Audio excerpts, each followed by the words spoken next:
So if you're going to keep it simple all the way. And if you're going to use water mixable paint, use water.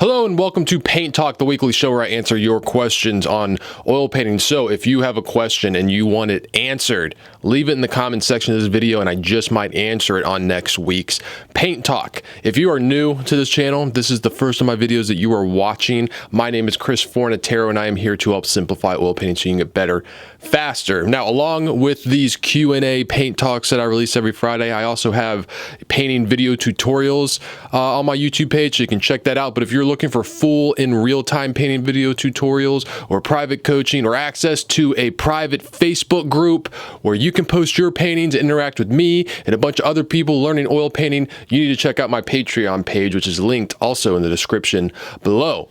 Alrighty, let's answer your questions here.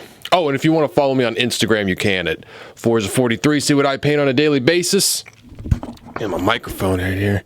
All right, question number one comes from Amari. It says, I have a photo I want to paint, but larger on canvas, but I can't draw. How can I transfer that image to the canvas? Well, I recommend that you do learn how to draw because it's going to help you in the long run, but I understand you want to paint, but you can't draw, and you want to paint a bigger painting than the image that you got. How do you do that? There's a couple ways. The way I like to do it is I like to use a proportional divider. I'll probably put a picture on the screen right now of what one of those are, and it pretty much, you measure certain points on your reference photo with one end, and then you use the other end of it to transfer it, and you can change how much bigger you want to expand your image. Now this is probably a little more difficult because you're just getting points here, so you're still gonna have to do a little, some drawing. If you just you really don't want to rely on your drawing skills, the best way, besides using a projector, I've never done that before, but I've seen people, they'll get a projector and they'll project their image onto their canvas. You can look that up. I'm sure you can get one on Amazon. But you can use a grid. Using a grid, I'll put a video, I made a video a long time ago, so it's not that great of a video. I should probably make a new one, but I'll put a link above to a video where I showed using a grid. But pretty much, you make a grid on your reference photo and you make that same dimension of grid on your canvas. So you got to just the main thing is to make sure your canvas is the same dimensions as your photo. So if you split your canvas up into, 4 even blocks going to the side and then 3 going down, you got to make sure your reference photo is the same, 3 even blocks, so, down and 4 across or whatever it is. So just make sure your dimensions are correct, and you can break your canvas down and your image into that grid.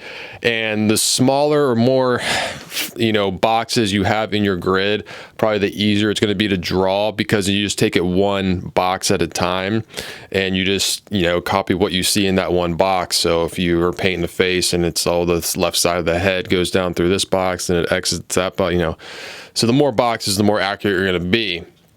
So you can use a grid. Other than that, again, it's still using like a point system thing where, you could use a ruler, and say if I was painting a picture of my face, I could use a ruler and mark off, how, far certain, where certain features are. It's like right from the head, top of the head to the bottom of the head is 6 inches, but I want it to be double that size on my canvas, so I'll make it 12 inches on my canvas, and you do the same thing to where everything else is. You can do it that way. If you don't have a proportional divider and you got a ruler, you can do it that way. Other than that, it's kind of the only ways I know how to blow up an image without knowing how to draw onto a canvas. Anybody else knows a good way or method, or a link to a projector they might want to use or something like that, leave that in the comment section below. Alrighty, question number 2 comes from Samantha Utes. that UTZ? Yeah. It says, how do you clean your palette and brushes? What cleaners do you use? I've talked about this a few times. Well, my palette depends on what palette I am using. I got a few different palettes. My favorite palette is the Turtlewood palette, but which is this one right here. But as you see, I've let that really go. And these things aren't cheap, and I need to get a new one, and I need to treat it a lot better because these, I just wipe it off when I'm done. Well, I was supposed to wipe it off when I was done painting each time. Other than that palette, I have a glass palette, which I just scrape the paint off. Or I use palette paper. I use that a lot. I use that a lot for my demonstrations. It's really handy when it's done. You can just, if you want to save the paint, you can use a palette knife, scrape the paint off with the palette knife, put that paint in a jar, whatever it is, I always transfer them from different palettes for, whatever I'm using. So that's the palettes. As far as brushes go, I don't really clean my brushes. I clean them and paint thinner the best I can, wipe them off the best I can on a paper towel, and then I dip them in this brush dip. It's a very slow drying oil. So I dip them in that, set them out, and they'll stay wet for, over a week, but I paint pretty much every day. So they're pretty good. That brush dip has been a lifesaver, because I really don't have to clean my brushes. If you do want to clean your brushes, if that's something you want to do and you don't have the brush dip and stuff like that, clean it the best you can, the paint thinner, wipe it off on the paper towel. And the most simple way that everybody probably can do right now is just get some dishwashing soap, dishwasher liquid. Put a little bit in your hand, a little dab, get your brush, some warm water, and just kind of push it, opening up the bristles on your hand. Don't jab it, but push it enough that you're opening up the bristles, swirling it around and breaking up the paint, and then just getting as much out with the warm water and the dishwashing detergent. That's really all I've ever, I've done that. That's the only way I've done it. I never really bought the brush cleaners and stuff like that, just because it wasn't, I did like 1 or 2 times and it wasn't good enough to merit the price of it. Although there is some good stuff. Gojo, like the big industrial orange tub, I think it's called Gojo. That stuff works really well. Actually, the first painting class I ever took, that's what they used to clean the brushes. And it's kind of like a grainy soap. And that works really well to clean your brushes. So you can check that out as well.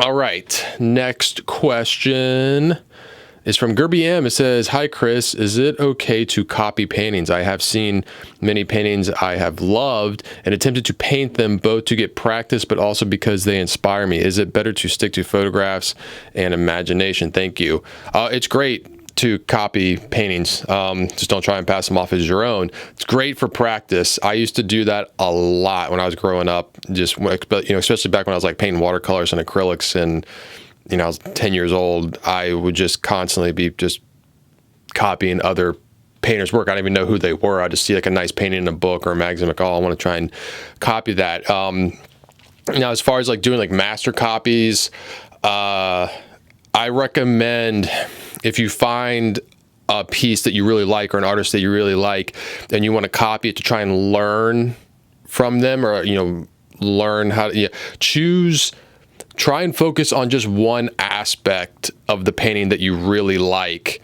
and want to try and get that. Because if you try and focus on everything, you're just going to get too caught up in just replicating it, and you're not going to really learn anything. So say if you're doing a portrait, just focus on the colors, like really just focus in on mixing the right colors and, matching them and seeing what they look like on your palette and on your canvas. If you focus just on one thing, you're going to learn a lot more. It's because the goal isn't to create a nice, beautiful painting at the end. The goal is to learn something when you're doing these, master copies or studies. They're actually more studies. I like the term study because you're studying, you're taking one aspect and you're studying from it. So that is, this past year, I did a master study of a John Singer Sargent portrait, and I was just blown away at the colors that were on my palette. That was what I was mainly focused on, was just the colors, and I was amazed at how desaturated I had to make the colors. And if I didn't do that copy, I never would imagine that you could desaturate colors for a portrait that much and have them read so well. So I took a lot away, from that. So yeah, Copy if you want, just don't try and pass it off as your own, but there's a lot to be learned from copying other people's work that you like. All right, next question comes from Mediocre Shakespeare. It says, I have a question that's super silly. I don't understand drying with oil paint. I have heard a lot of people say it takes like a year for oils to actually dry, but there's no way an artist is going to wait a year to send a client a commission. I know one medium speeds up drying time and some paints dry faster than others, but I'm still super confused on drying as a whole with oils. But how would an artist spend 2 weeks on a painting with or without those fast drying mediums and then ship it to the client without it ruining the painting? Super silly, right? I'm not even sure if that question makes sense. I absolutely love your channel, by the way. All right, that's a great question. I had that question for a long time, actually, because that's these, all right, I'll start from the beginning. Yes, oils technically do need a whole year to fully dry. They will be dried to the touch, but underneath they are still drying. And that means that there's still chemical, reactions and stuff going on. The paint's expanding and all this stuff, which is why you don't want to use regular varnish on a painting that's still in that full drying period.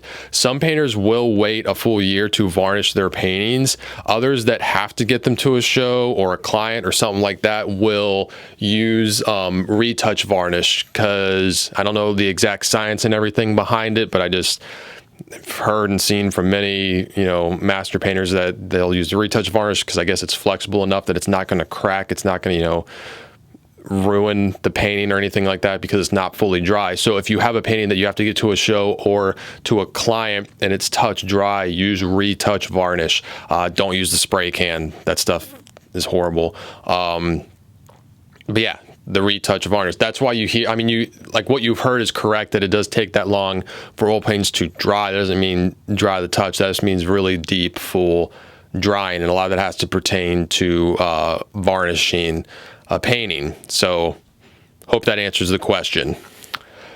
All right, next question is Muggle Cat. It says, I'm working on a painting right now and decided to just use straight paint. Problem is it's real thick and kind of hard to spread with using almost half a tube. Are some colors thicker than others? I find that titanium white is real thick. Somehow I can never seem to get my paint to flow like these guys on YouTube. Yes, all different color, the different colors have different textures and thickness and stuff. That's why medium comes into play. And you can use like linseed oil, for example, to change the consistency of the paint. Now, I know the Draw Mix Paint guy, if you've watched a lot of painting YouTube videos, you probably come against, is his name John?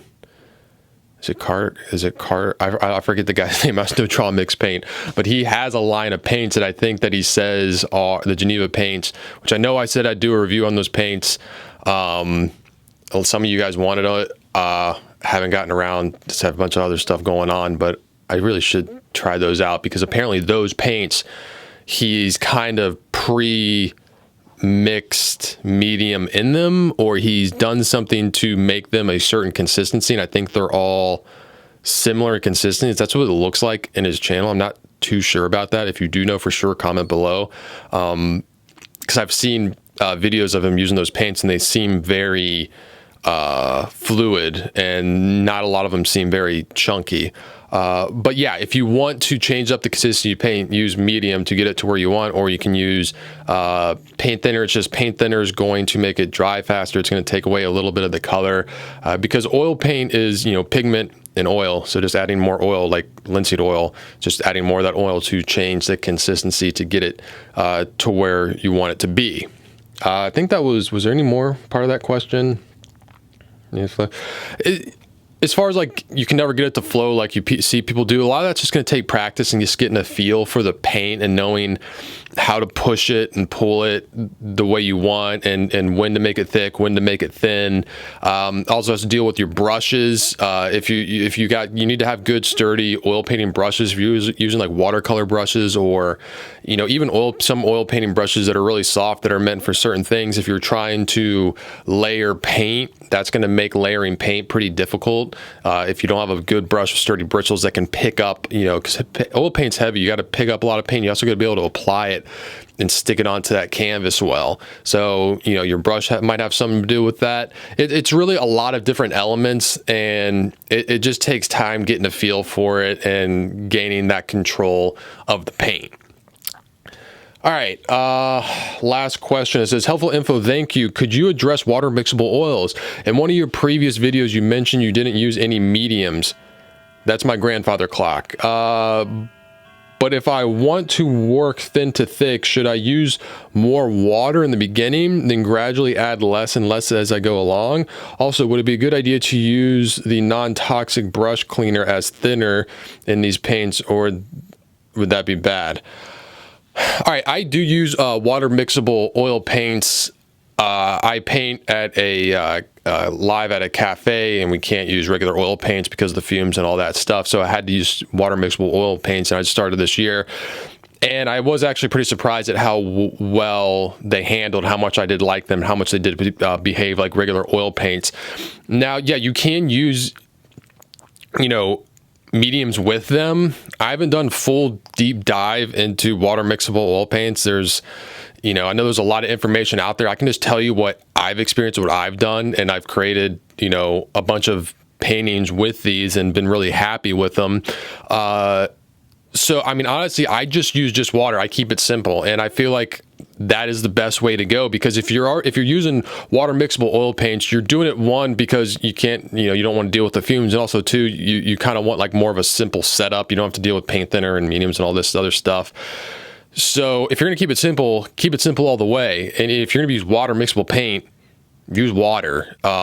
Yeah, there are mediums that they are designed to use with those, but I've tried them. Like, I've tried the Aqua Duo or Duo Aqua, whatever it is. Like, I bought their medium and I used it. I didn't see that much of a difference. I just like using the water.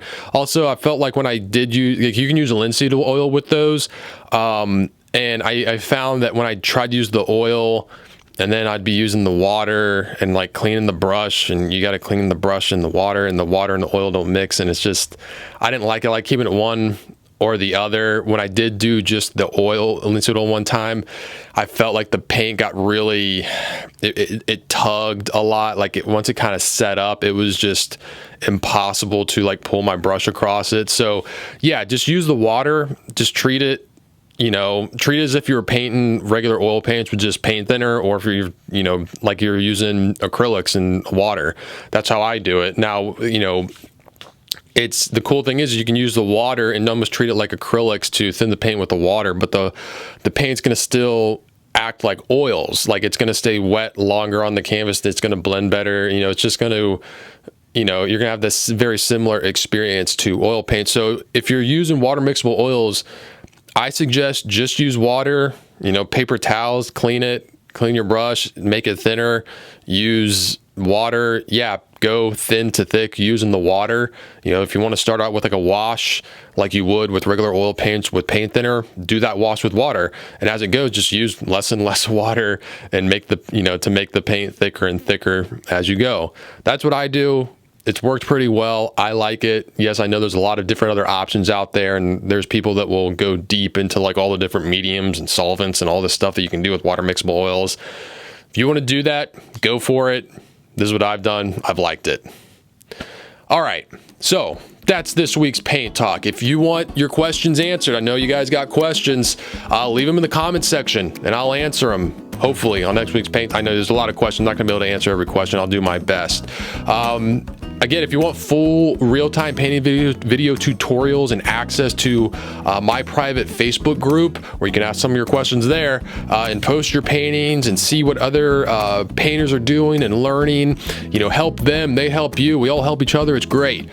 Link to that Patreon page is in the description below. If you want to see what I'm painting on a daily basis, you can follow me on Instagram at Forza43. I am Chris Fornatero, here telling you to go get painting. Whoa, you're still here. You made it to the end of the video. That must mean you really like it. In that case, you should hit the subscribe button. You'd also probably like this video too. And this video. Please pick one. All right, this is getting awkward.